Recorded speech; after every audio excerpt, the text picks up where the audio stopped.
My name is Liam Carter. I'm 34 years old, a project manager at Donovan Construction, and until 2 months ago, I believed in building things that last: houses, careers, marriages.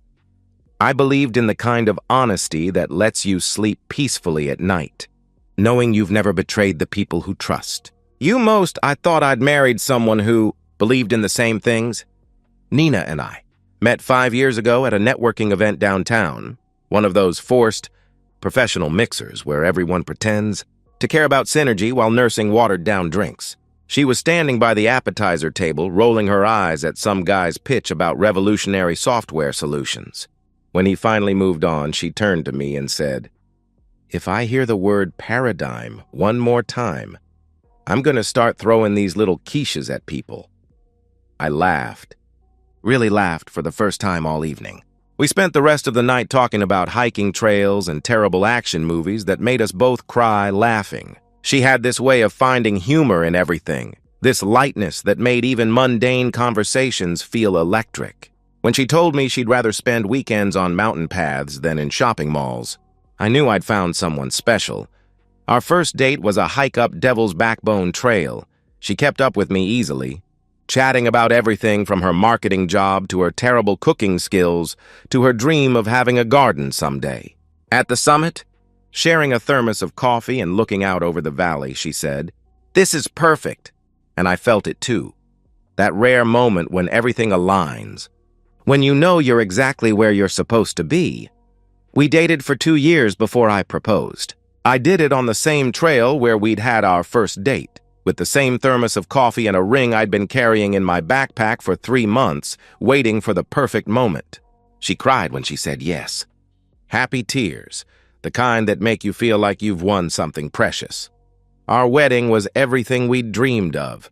A garden ceremony at her aunt's house, 40 people who actually mattered to us, vows we wrote ourselves that made half the guests tear up. Nina wore a simple white dress and wildflowers in her hair. During our first dance, she whispered in my ear, "This is our beginning, Liam. Our real beginning." I believed her completely. The first 3 years were exactly what happiness is supposed to feel like. We bought the 3-bedroom house I'd been saving for since college, a 1960s ranch with good bones and a backyard perfect for the garden Nina wanted. We painted every room together, argued playfully about furniture placement, hosted dinner parties where Nina's laughter was always the loudest sound in the room. During our second year of marriage, Nina decided to stop working. "I want to focus on making our house a home," she said, curled up against me on the couch we'd finally agreed on. "I want to plan our future, maybe start thinking about kids soon. You make enough for both of us, and I'm tired of spending 40 hours a week on campaigns for products I don't care about." I didn't hesitate. I trusted her completely, trusted us completely. We had solid savings, my salary covered our expenses comfortably, and the idea of Nina turning our house into the kind of home where we'd raise children someday felt like the natural next step in our story. For 3 years after she stopped working, life was everything I'd hoped for when I was younger and lonelier and wondering if I'd ever find someone who fit with me so perfectly. Comfortable dinners where we actually talked instead of staring at phones. Weekend hikes that sometimes turned into all-day adventures. Inside jokes that made us laugh until our stomachs hurt. The easy rhythm of 2 people who knew each other's coffee preferences and favorite sleeping positions and how to make each other smile after bad days. But then, 2 months ago, something shifted. It started with small things. Nina's phone, which had always been left carelessly on kitchen counters or bedside tables, unlocked and unguarded, suddenly required a password. When I asked about it casually, she shrugged and replied, "Too many spam calls." Just being more careful. It seemed reasonable, logical even. Then came the phone calls she started taking outside. Always the same explanation when I inquired, "It's just my mom." You know how she is. Talks forever about absolutely nothing. Patricia Brennan did talk a lot, so again, it seemed reasonable. But Nina had never minded me overhearing her mother's rambling before. Why now?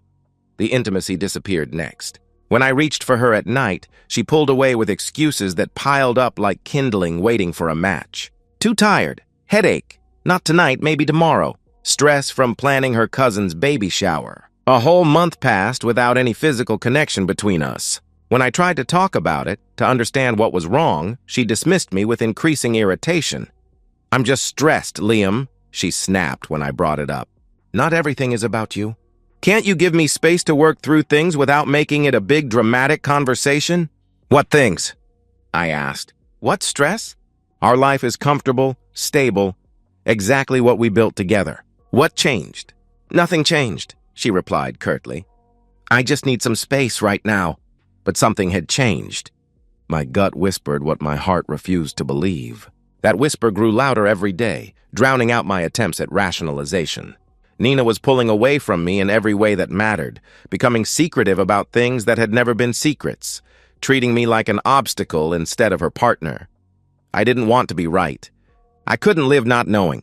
So the day she announced a full-day shopping trip with friends, something she hadn't done in months, I made a decision that would expose everything and destroy the life I thought we had. The moment Nina's silver Honda disappeared around the corner of Maple Street, I moved.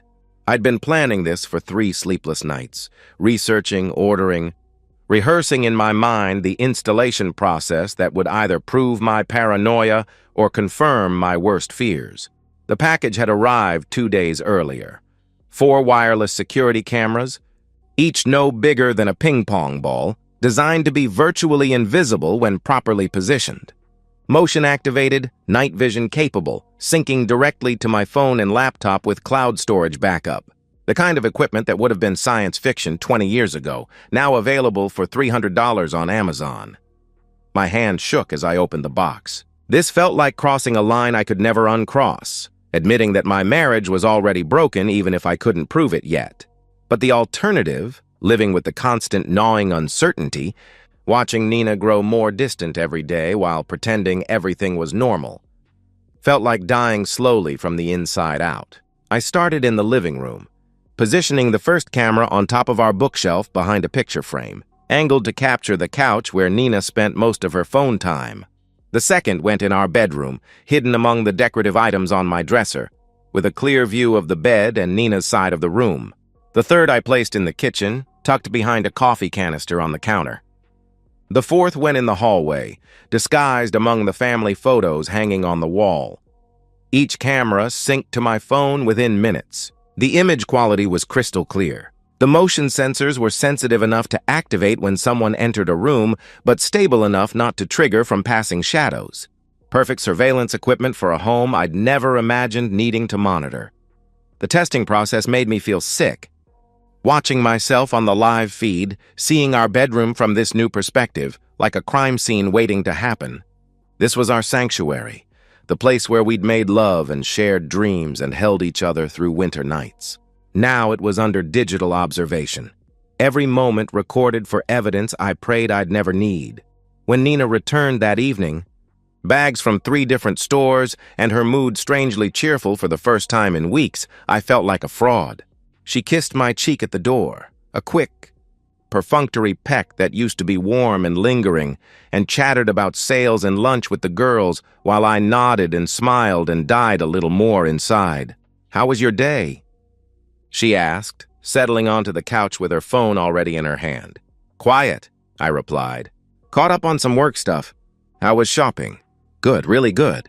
"I needed that," she answered, already scrolling through something, her attention split. "I'm thinking of making this a regular thing. Getting out of the house more, reconnecting with friends." I wanted to ask which friends. When this had started, why she'd never mentioned feeling disconnected before. Instead, I said, "That sounds great, babe. I'm glad you had fun." The first week of footage was psychological torture, not because it showed betrayal, but because it didn't. Hours of Nina watching Netflix, cooking meals, folding laundry, talking on the phone with the speaker positioned away from any camera. Normal, domestic, innocent activities that made me question my sanity. Maybe I really was becoming paranoid. Maybe the distance between us was just a rough patch, the kind every marriage goes through. Maybe I'd become the villain of my own story, spying on my wife like some controlling monster who couldn't trust the woman he'd vowed to love and honor. But then came the phone calls. Always taken in the living room now, always with Nina positioned so the camera couldn't see her face or pick up clear audio. 15-minute conversations that left her smiling or frowning or staring at the ceiling like someone processing complex emotions. When I asked casually who she'd been talking to, the answer was always the same. Just my mom. Patricia Brennan calling every single day, sometimes twice a day for weeks. It seemed excessive even for a woman who loved to chat. Then Nina announced that her parents were visiting for the weekend. George and Patricia Brennan driving down from Sacramento for their first stay with us in over a year. I genuinely liked George. He was the kind of man who meant what he said and said what he meant. A retired electrician with calloused hands and laugh lines earned through 62 years of honest living. He'd built Patricia's dream kitchen with his own hands, coached Little League for 15 years, never missed a birthday or anniversary. The kind of father-in-law who made you grateful instead of nervous. Patricia was all charm and energy. The type of woman who lit up rooms and remembered everyone's favorite dessert and hugged like she actually meant it. She'd welcomed me into their family immediately, treating me like the son they'd never had. During our engagement, she'd spent hours helping Nina plan our wedding, both of them giggling over flowers and centerpieces like conspirators in happiness. They arrived Friday evening with overnight bags and Patricia's famous chocolate chip cookies. George immediately complimented the work I'd done refinishing our hardwood floors.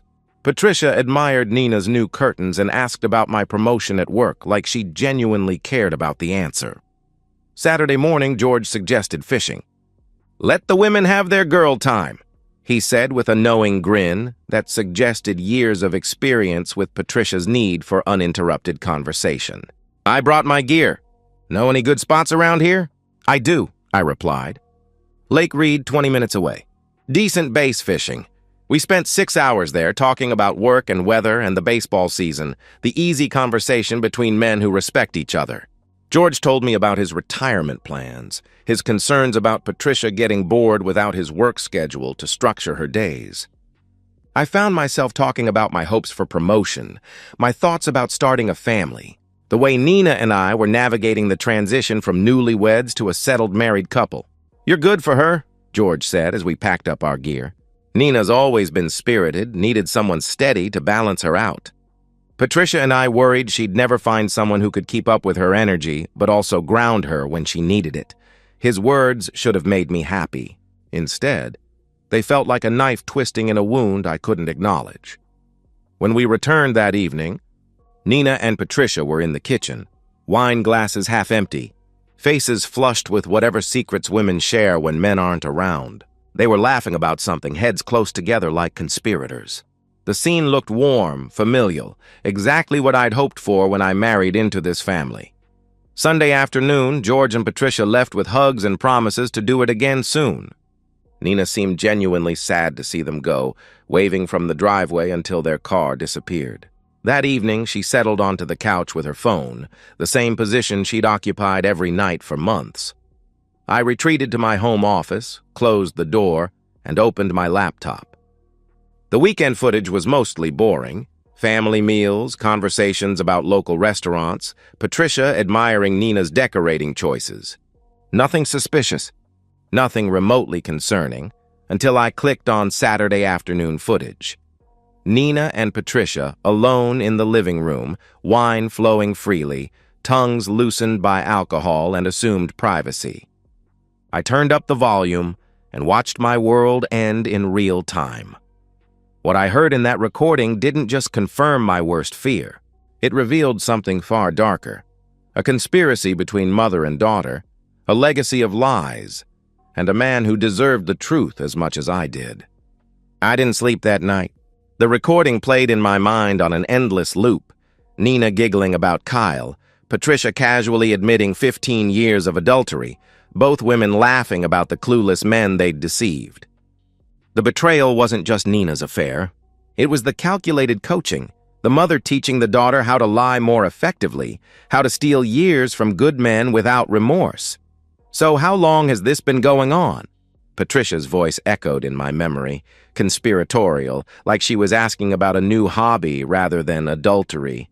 Nina had giggled, actually giggled, like a teenager sharing gossip. 3 months now. Maybe 4? Time kind of blurs together.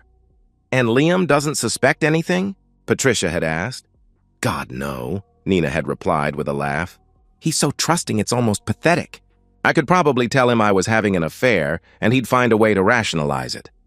Patricia had laughed, that warm, familiar sound I'd heard at countless family dinners. Men like that make it almost too easy. Your father's the same way, sees what he wants to see, believes what he wants to believe. What do you mean? Nina had asked. Then came the confession that shattered everything. Oh, honey, Patricia had said, refilling their wine glasses. I've been having my own fun for 15 years. George thinks I spend my Thursdays at book club and my Saturday mornings at yoga. Really, I'm with David. You remember David from the country club? The tennis instructor? Nina's eyes had widened with delighted shock.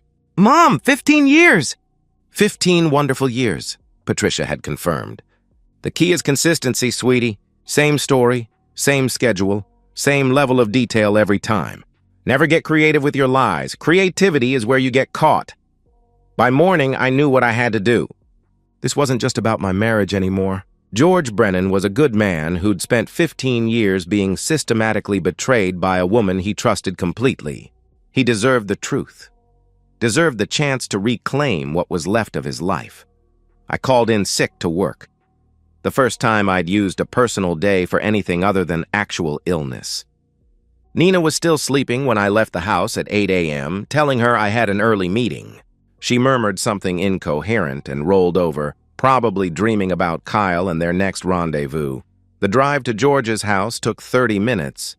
When George opened the door, confused by the unexpected visit, my face told him everything he needed to know about the conversation we were about to have. Liam, what brings you by so early? He asked with initial surprise. Everything okay? My expression must have answered his question before I could speak. His smile faded, replaced by the careful attention of a man who'd lived long enough to recognize the approach of serious trouble. I need to show you something, George, I said quietly. It's going to be hard to hear. Really hard.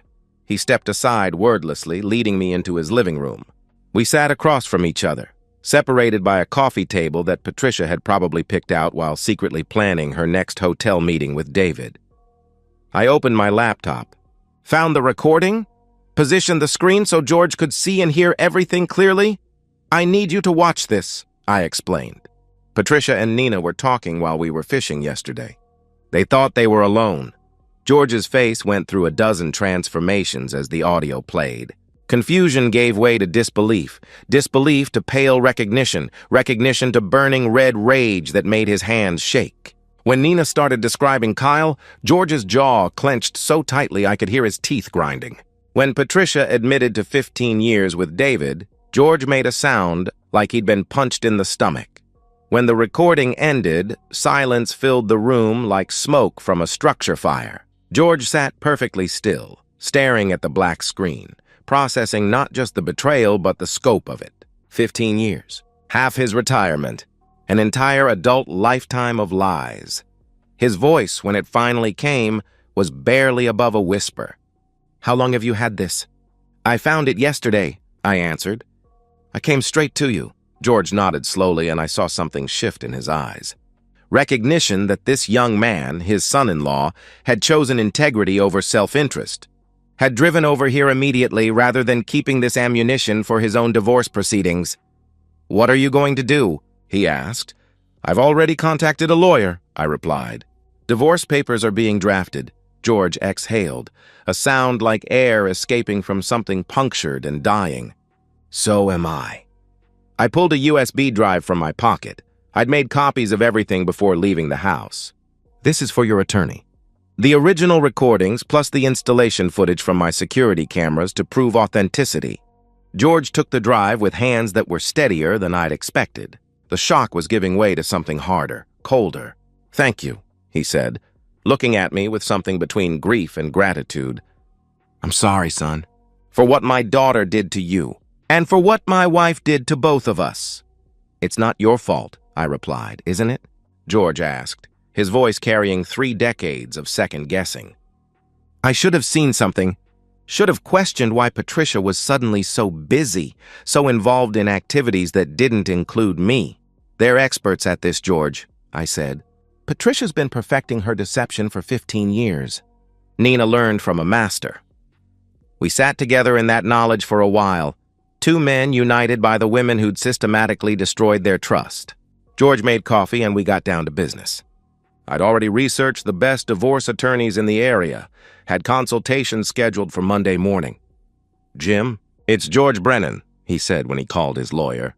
"I need to see you Monday morning, early as possible. It's about Patricia." "Yes, divorce, adultery. I have evidence." The conversation was brief, professional, final. When George hung up, he looked at me with something approaching relief. 30 years, he said. 30 years of marriage, and at least half of it was a lie. How do you process something like that? You don't, I answered. You just move forward.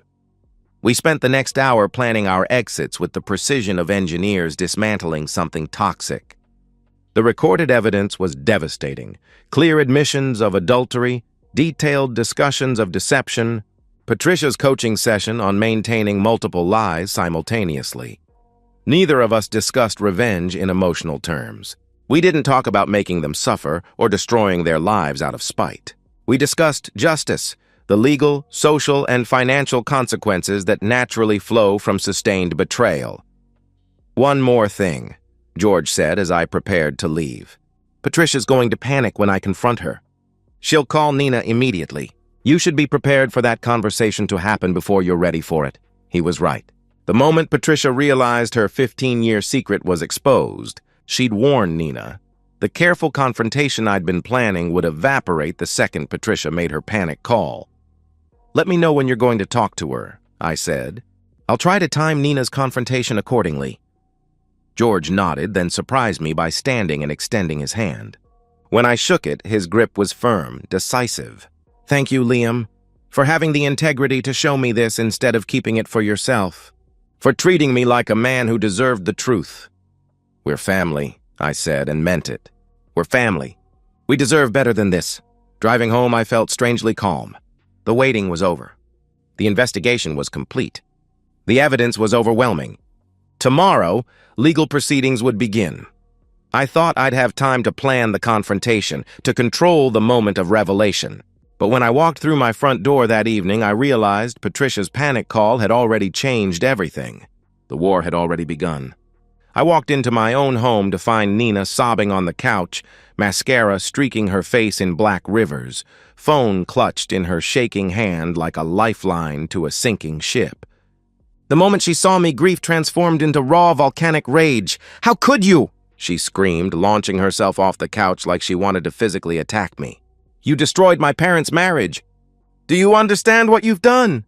I stood in the doorway, car keys still in my hand, watching my wife of 5 years transform into someone I'd never seen before. This wasn't the Nina who laughed at terrible movies or made inside jokes about our hiking adventures. This was a cornered animal, desperate and dangerous.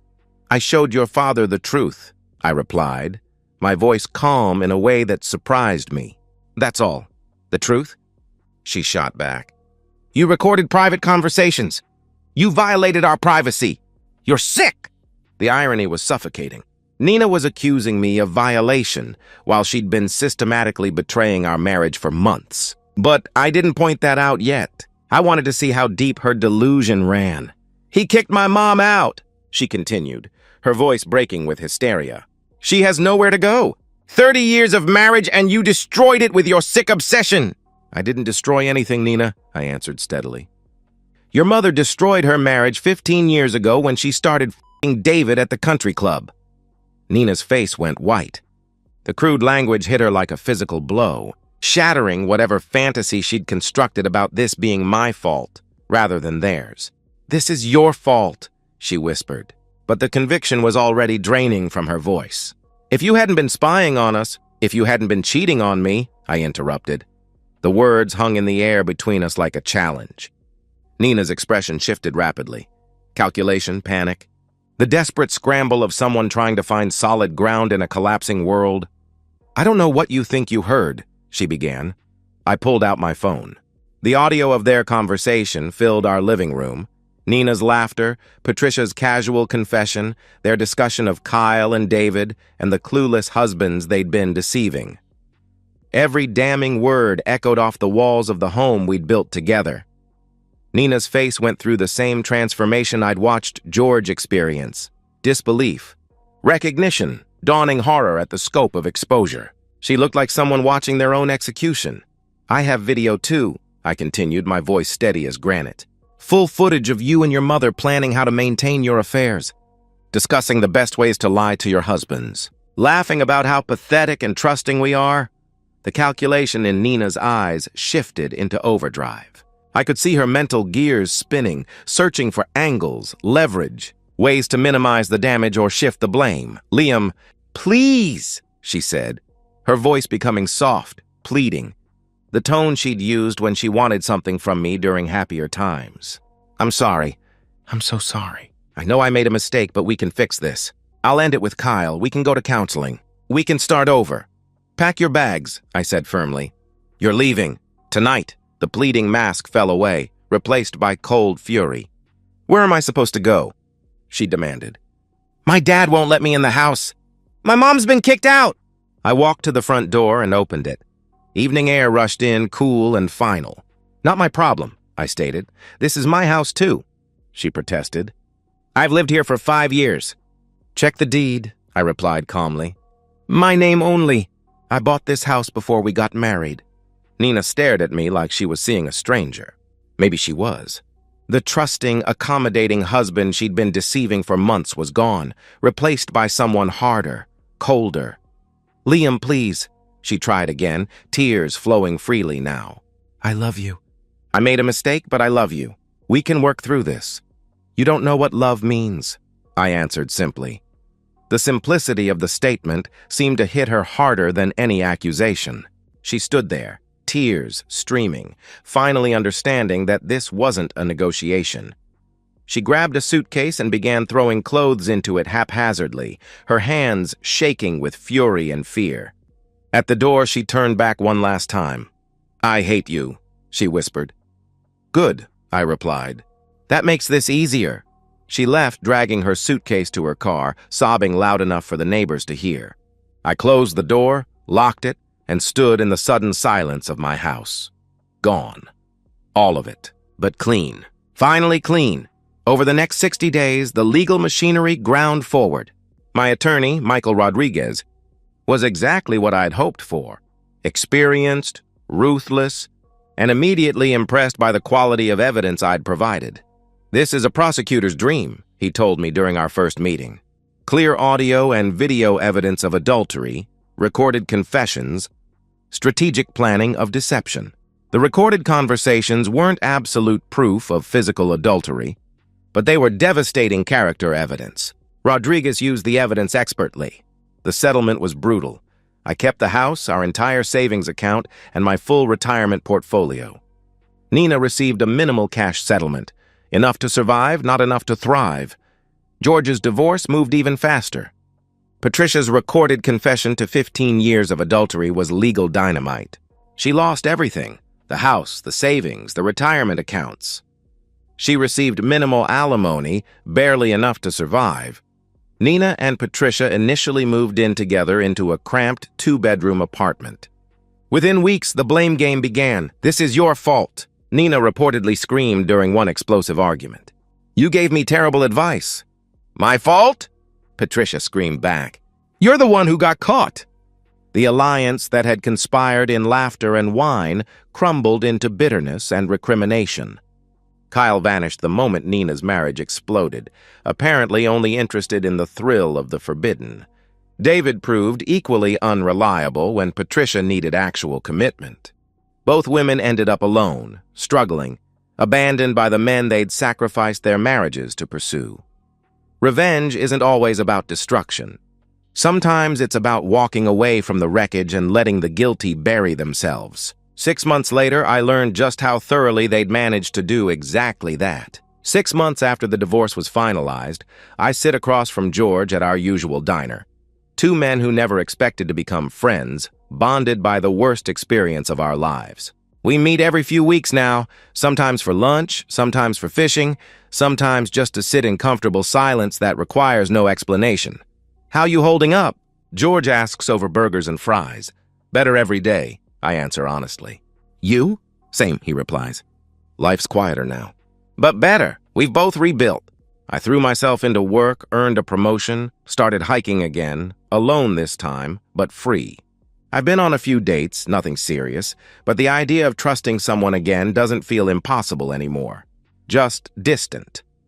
George sold the house he'd shared with Patricia, downsized to a condo, reconnected with old friends he'd neglected during his marriage.